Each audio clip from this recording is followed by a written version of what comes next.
Break the Huddle football fans, it's time for yet another Game of the Week chat in Week 8. I'm your host, Nathan Takitch, alongside West Virginia reporter Josh Vermillion. We're ready to break down another battle of the unbeatens. It's Point Pleasant and Ravenswood and a great West Virginia matchup. This game should be between two pretty similar teams overall. What makes them so similar, though? Well, Nathan, you all start with obvious. You already mentioned they're undefeated, both teams, and they have been absolutely obliterating their opponents. Point Pleasant comes into this game ranked 5th in AAA.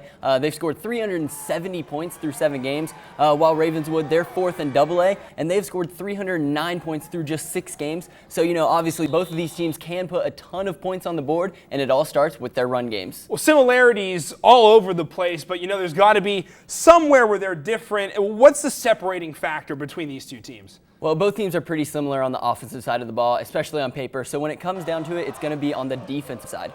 Point Pleasant is only giving up 4.5 points a game, while Ravenswood is giving up around 17, including a game in Week 2 in which they gave up 4 rushing touchdowns. So, Point Pleasant loves to run the ball, and Cody Mitchell and the rest of those backs could really give Ravenswood some trouble. Cody Mitchell's been one of the stars that we've covered all season long. You talk about those kind of guys that really dominate games. He's been a star all year, but what kind of impact is he going to have in this game against a tough Ravenswood team? Well, I think he's going to have a really big game. He's already tied Point Pleasant's single-season touchdown record with 27 on the year, and he can do it all. He can run between the tackles, take the outside handoff, and he can even catch it out of the backfield. Plus, he can get it done on the defensive side of the ball as well. But Ravenswood, they also have a Cody Mitchell-type player of their own in senior Reese Jellick. Jellick has had multiple games of 5 or more touchdowns this year, and no doubt he'll be looking to do it once again in this game. So two big stars there in the running back position. Who are some other X factors on both of the teams in this game? Well, I'll start with Point Pleasant and the Big Blacks, and I'd have to say Aiden Yates. He's a 3-year starting quarterback for this team, and he definitely has a big role. He has a big role in the run game especially, but he can definitely drop back and fire the ball down the field, and like Mitchell, he plays both ways. I've watched him deliver some big hits on the defensive side. And for Ravenswood, I'd have to go with their entire front 7.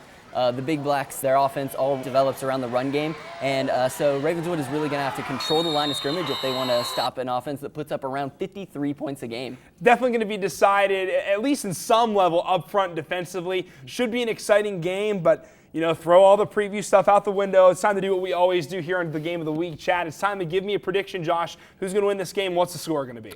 Well, Point Pleasant's a lot bigger school. They've been absolutely, like I said, killing opponents all year. So I think they're going to come away with this victory 49-17. 49-17, not giving any love to Ravenswood defense, but giving some big-time respect to Point Pleasant's offense. Josh, great work today.